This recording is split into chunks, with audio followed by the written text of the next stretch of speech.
आज से कुछ वर्षों पूर्व तक श्री खाटू श्याम जी का नाम केवल राजस्थान में ही जाना जाता था। मगर इधर कुछ वर्षों से खाटू श्याम जी का प्रचार इतना अधिक बढ़ गया है कि केवल भारत में ही नहीं, अपितु समूचे विश्व में न केवल इन्हें जाना जाता है कि बल्कि अनेक परिवार खाटू श्याम जी के चमत्कारों को अपनी आंखों से प्रत्यक्ष देख चुके हैं। राजस्थान के सीकर जिले में रिंगस कस्बे से 18 किलोमीटर की दूरी पर श्री खाटू श्याम जी का मंदिर स्थित है, जहां प्रभु के दर्शन मात्र से ही जीवन में खुशियों एवं सुख शांति के भंडार भर जाते हैं। श्री खाटू श्याम जी की पौराणिक प्रचलित पावन कथा संक्षिप्त में इस प्रकार है। महाभारत युद्ध के लिए कौरव पांडव दलों के विशाल शिविर आमने सामने थे। शिविरों में दूसरे दिन शुरू होने वाले युद्ध की हलचल मची थी। युद्ध नीति के अनुसार सूर्यास्त पश्चात दोनों पक्षों के लोग आपस में मिलजुल सकते थे, अतः धर्म युद्ध के इन शिविरों में भी सैनिक आपस में मिलजुल रहे थे। शिविरों के बीच की भूमि वीरों के आवागमन से भरी हुई थी। तभी सुसज्जित रथ पर एक तेजस्वी योद्धा आया। पीपल वृक्ष के नीचे उसने अपना रथ रोका, घोड़ों को खोलकर चरने के लिए छोड़ दिया, शिरस्त्राण शस्त्र आदि उतारकर जलपान किया और अपने रथ पर विश्राम करने के लिए बैठ गया। उसे दोनों दलों के वीरों ने घेर लिया। सभी का एक ही प्रश्न था, आप किस ओर से युद्ध करेंगे? किसी भी दल की ओर से नहीं। अभी तो मैं एक दर्शक की भांति इस महायुद्ध को देखने आया हूं, बाद में मैं उस दल की ओर से युद्ध करूंगा जो पराजित होगा या जिसके साथ अन्याय हुआ होगा। सब विस्मय ये उसे ही देख रहे थे। उपस्थित लोगों में से एक ने पूछा, लेकिन आपकी सेना कहाँ है? क्या आपकी सेना पीछे आ रही है? नहीं, मुझे सेना की आवश्यकता नहीं है, मैं बिना सेना के ही आया हूं, बर्बरीक ने गर्व से कहा।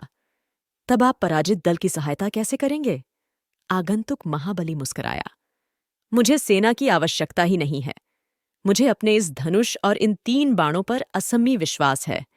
मैं एक ही बाण से शत्रु सेना का संहार कर सकता हूं।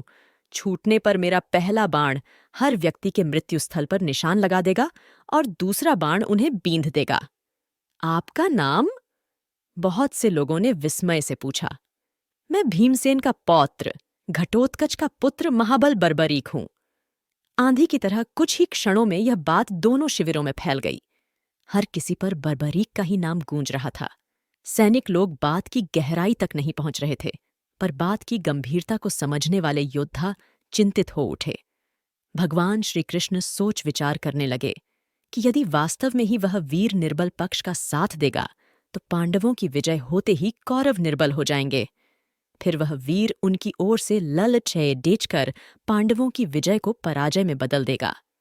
क्या वह वास्तव में ही ऐसा विलक्षण धनुर्धर है जो 2 बाणों से ही शत्रु सेना का संहार कर सकता है? चलकर परीक्षा ली जाए।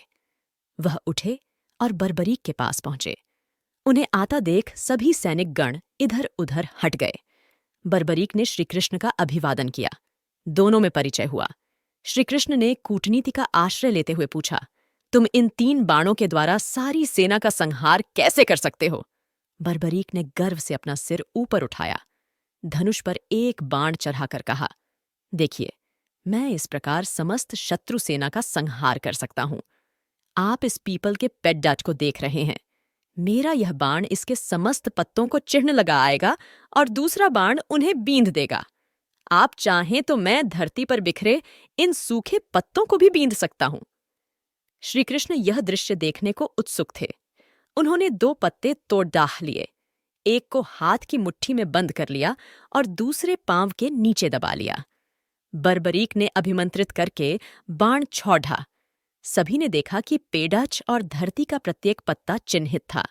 श्रीकृष्ण ने मुट्ठी खोली तो हाथ का पत्ता भी चिन्हित था और पांव के नीचे का पत्ता भी। श्रीकृष्ण अत्यधिक विस्मित थे। तब तक बर्बरीक ने दूसरा बाण छोड़ा। प्रत्येक पत्ता बीच में से बिंधा हुआ था।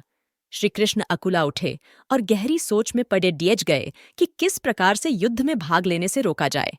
आखिर बहुत सोच विचार के बाद उन्हें एक हल सूझ ही गया। प्रातःकाल वह उठे और याचक का रूप बर्बरीक के पास पहुंचे। वह संध्या वंदन कर रहे थे। संध्या वंदन के उपरांत बर्बरीक ने याचक से कहा, आज्ञा करो ब्राह्मण देवता, क्या इच्छा है? कुछ दान पाने की इच्छा है महाराज। ब्राह्मण रूपधारी श्रीकृष्ण ने कहा, यहाँ तो मेरे पास विशेष धन नहीं है, परदेश में हूं। ये बहुमूल्य वस्त्राभूषण हैं, इनकी इच्छा हो तो कहो। मेरे पास में जो कुछ भी होगा वह मैं तुम्हें दान में अवश्य दूंगा। वस्तु तो वही मांगूंगा जो आपके वश में है। तब मुझे कोई इनकार नहीं, चाहे तुम मेरे प्राण मांग लो। प्राण? इतना दम्भ अच्छा नहीं है महाबली। कह तो दिया। अच्छा, ऐसा है तो मुझे अपना शीश काटकर दे दीजिए। बर्बरीक यह सुनकर सिहर उठे। इतना कठोर दान भी कहीं मांगा जा सकता है। उन्होंने क्रोध को दबाकर कहा, मुझे विश्वास ही नहीं होता कि तुम ब्राह्मण याचक हो। तुमने दान प्रथा को कलंकित किया है। तुम अवश्य ही कोई कूटनीति हो। जो वचन मैंने दिया है उसे मैं अवश्य पूरा करूंगा, किंतु अब तुम यह बता दो कि वास्तव में तुम हो कौन? श्रीकृष्ण ने अपना रूप बदलते हुए कहा, मैं श्रीकृष्ण हूं बर्बरीक। मैं नहीं चाहता कि तुम इस महायुद्ध में भाग लो और तुम्हारे कारण दोनों पक्षों को विनाश हो जाए। मैं अपने वचन को पूरा करूंगा, परंतु मेरी इच्छा मेरे साथ ही मिट जाएगी। निसंकोच कहो, तुम्हारी क्या इच्छा है? मैं इस महायुद्ध की अच्छी तरह देखना चाहता हूं। सृष्टि के सभी महारथी इसमें सम्मिलित हुए हैं। मैं देखना चाहता हूं कि कौन कितना बली है। तुम्हारी यह इच्छा अवश्य पूरी होगी। कहते हैं कि तब भगवान श्रीकृष्ण ने बर्बरीक के सिर को किसी दिव्य औषधि के सहारे जीवित रखा। वो उसे पीपल की सबसे ऊंची शाख पर टांग दिया, जिससे वह भली भांति युद्ध देख सके। और यह बात सही है कि बर्बरीक ने उस धर्म युद्ध को भली भांति देखा। 18 दिन तक महाभारत का महायुद्ध हुआ। अंत में दुर्योधन की मृत्यु के साथ इस महायुद्ध का अंत हुआ। पांडव विजयी हुए, कौरव पराजित। इस महायुद्ध की भीषण विभीषिका से दोनों पक्षों में केवल 10 व्यक्ति ही जीवित बचे थे। पांडव पक्ष में 5 पांडव, श्रीकृष्ण व सात्यकी, और कौरव पक्ष में अश्वत्थामा, कृपाचार्य और कृतवर्मा। युद्ध समाप्ति के पश्चात भगवान श्रीकृष्ण ने देखा कि पांडव अपनी विजय के मद में चूर है। उनका व्यर्थ का अभिमान दूर करने के लिए वह 5 पांडवों, सात्यकी, द्रौपदी और कुंती सहित बर्बरीक के पास पहुंचे। बर्बरीक का मुखमंडल चमक रहा था। उसने आदर सत्कार के पश्चात पूछा, कहो, कैसे आना हुआ? सभी उनके मुख से अपनी अपनी वीरता की प्रशंसा सुनना चाहते थे। अर्जुन उनके मुख से यह सुनना चाहते थे कि मेरे समान धनुर्विद्या का ज्ञाता इस संसार में दूसरा कोई नहीं है। वह अपनी प्रशंसा स्वयं करने लगे। बर्बरीक, क्या तुमने इस महायुद्ध को भली भांति देखा है? बर्बरीक ने स्वीकारात्मक मुद्रा में सिर हिला दिया। अर्जुन गर्व से भरकर बोला, तब तो तुम इस बात को भी मानोगे कि यह युद्ध मैंने अपने बाहुबल से जीता है। 18 दिन निरंतर गांडीव की टकार से 10 दिशाएं गूंजती रहीं। भीष्म पितामह को मारना कोई हंसी खेल नहीं था। भीमसेन के पौत्र बर्बरीक के मुख पर व्यंग्य भरी मुस्कान खेलने लगी।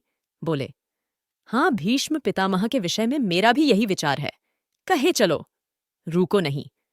अर्जुन फिर बोला, मैंने भगदत्त जैसे महाबली को मार गिराया, द्रोण को निस्तेज कर दिया था, और कर्ण, जिसके भय से धर्मराज युधिष्ठिर को रात भर नींद नहीं आती थी, उसका वध भी मेरे ही हाथों हुआ। बाद में अश्वत्थामा को मणिरहित भी मैंने ही किया। क्यों बर्बरीक, अब तो तुम मेरी और मेरे गांडीव की प्रशंसा करोगे? बर्बरीक खुलकर हंसा। उत्तर दूंगा, और भी किसी को कुछ कहना हो तो कह लो।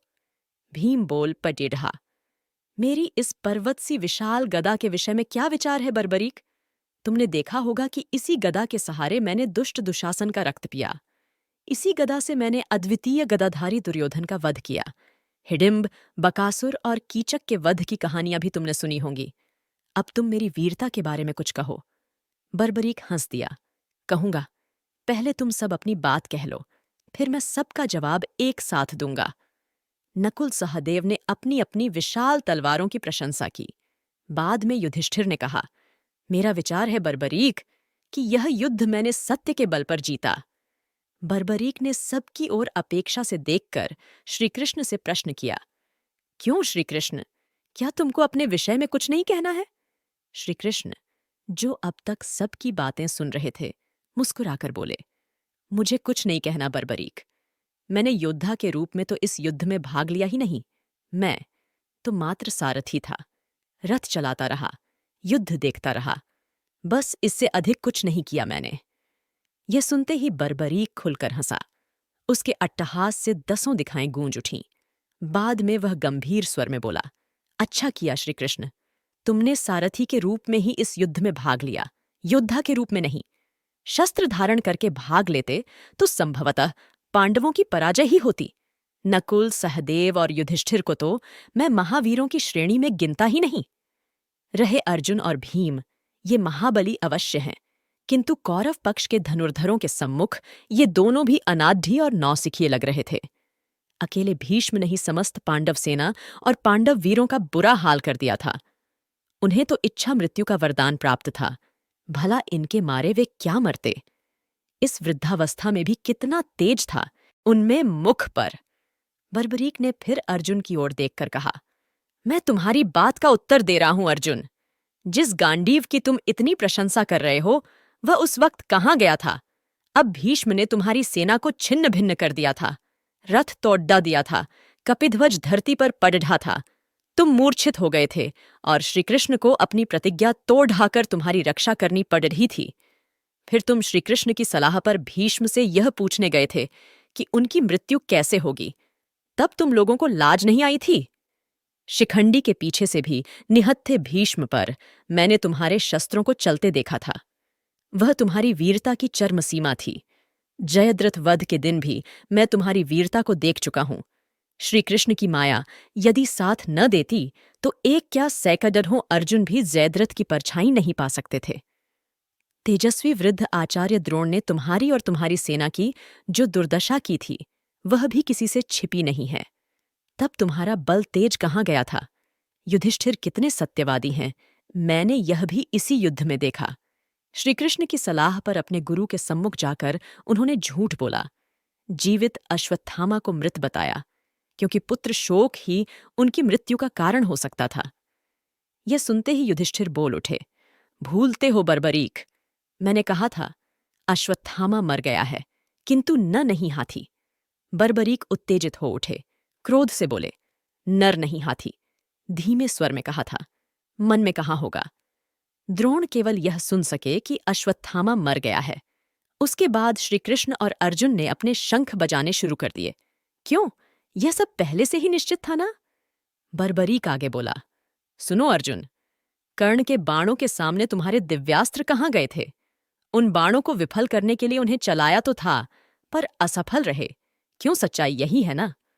श्रीकृष्ण ने उस वक्त घोड़ों को बैठाकर अपनी और तुम्हारी रक्षा की, फिर भी तुम्हारा मुकुट कट गया था।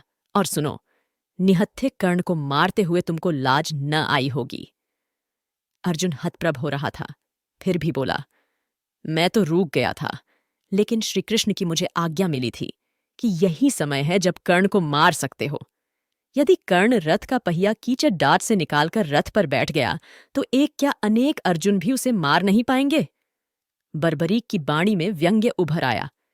ठीक ही किया श्रीकृष्ण ने, तुम्हें युद्ध जो जिताना था मुझे याचक बनकर बेकार कर दिया।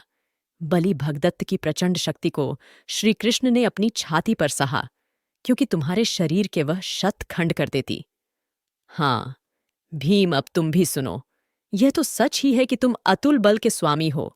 तुमने निश्चित ही हिडिंब, बकासुर और कीचक को मारा, पर यह युद्ध तो गदा से नहीं जीता जा सकता था, क्योंकि इस युद्ध में इस युग के सर्वश्रेष्ठ धनुर्धर सम्मिलित हुए थे। धनुर्धर कर्ण के सम्मुख तुम्हारी गदा को क्या हो गया था, जो तुम जान बचाने के लिए हुए हाथियों के झुंड के पीछे जा छिपे थे। कर्ण ने अपने धनुष की डोरी तुम्हारे गले में डालकर तुम्हें बाहर खींच लिया था। वह चाहता तो तुम्हारा वध कर सकता था, किंतु उसने तुम्हें छोड़ डेच दिया, और तुम्हें ही क्या, उसने नकुल, सहदेव और युधिष्ठिर को भी छोड़ डेच दिया था। आज तो तुम सब अपनी वीरता की डींगे हाँक रहे हो, लेकिन यह भूल गए कि तुम उस महारथी से प्राणदान लेकर लौटे थे। वास्तव में ही वह सच्चा दानी था। तभी श्रीकृष्ण और कुंती की आंखें टकराई। कुंती की आंखों में आंसू थे, किंतु बर्बरीक बोलता ही रहा। उसने अवसर मिलने पर भी तुम्हें क्यों नहीं मारा, यह वास्तव में अद्भुत रहस्य है। वैसे इस बात से उसकी करुणा तुम पर प्रकट होती है। जयद्रथ के सामने तुम्हारी वीरता कहाँ गई थी? उसने तुम्हें चक्रव्यूह में घुसने नहीं दिया था। सुनो भीम, तुम्हारे और दुर्योधन के बीच हुए गदायुद्ध में तुम अपनी महानता प्रकट कर सकते थे, किंतु वहां पर भी तुमने नीचता का प्रदर्शन किया। श्री कृष्ण ही के इशारे पर गदायुद्ध के नियमों का उल्लंघन करके तुमने दुर्योधन की जांघ पर गदा मारी। धिक्कार है तुम्हें और तुम्हारी वीरता पर। बलराम तो तुम्हें तुम्हारी दुष्टता का दंड देने उठे थे, पर श्री कृष्ण ने तुम्हें बचा लिया था, क्योंकि यह सब उन्हीं के इशारे पर हुआ था। धन्य था दुर्योधन, वीरता की लाज रखनी उसे आती थी। युधिष्ठिर के यह कहने पर भी हम पांचों में किसी को भी द्वंद्व युद्ध के लिए चुन लो, उसने अपने से बलि को चुना। यदि शेष चारों में से वह किसी एक को चुन लेता तो क्या होता? गदा युद्ध, मल्ल युद्ध में ये सब उनके सामने खिलौने जैसे थे। वैसे युद्ध में तुम्हारी भी मृत्यु निश्चित थी, क्योंकि वह गदा युद्ध का श्रेष्ठ झांता और बहुत फुर्तीला था। फिर बर्बरीक सांस भरकर बोला, श्री कृष्ण की नीति पराजित कैसे हो सकती थी? मुझसे यदि कोई पूछे तो मैं यही कहूंगा कि इस युद्ध के वास्तविक विजेता श्री कृष्ण ही हैं, जिन्होंने अपनी बुद्धि और नीति के सहारे इस युद्ध को जीता। मुझे तो इस युद्ध में चारों ओर श्री कृष्ण ही श्री कृष्ण नजर आते थे। श्री कृष्ण नीति की जय हो। यह कहकर बर्बरीक मौन हो गया। इतना सुनकर श्री कृष्ण ने महाबली को खुश होकर यह वरदान दिया कि महाबली बर्बरीक कलयुग में तुम मेरे नाम से पूजे जाओगे, और जो तुम्हें सच्चे मन से ध्याएंगे वह मनवांछित फल पाएंगे। और आज यह सच जग विख्यात है कि उस काल के बर्बरीक आज के बाबा श्याम हैं। आज सारा संसार उन्हें शीश के दानी के रूप में जानता है, और जो भी सच्चे मन से इनकी शरण में खाटू श्याम जी जाता है, उसके समस्त कारज प्रभु श्री श्याम पूर्ण करते हैं और उसके जीवन को सुख, संपदा व खुशियों से भर देते हैं। शीश के दानी की जय, खाटू नरेश की जय।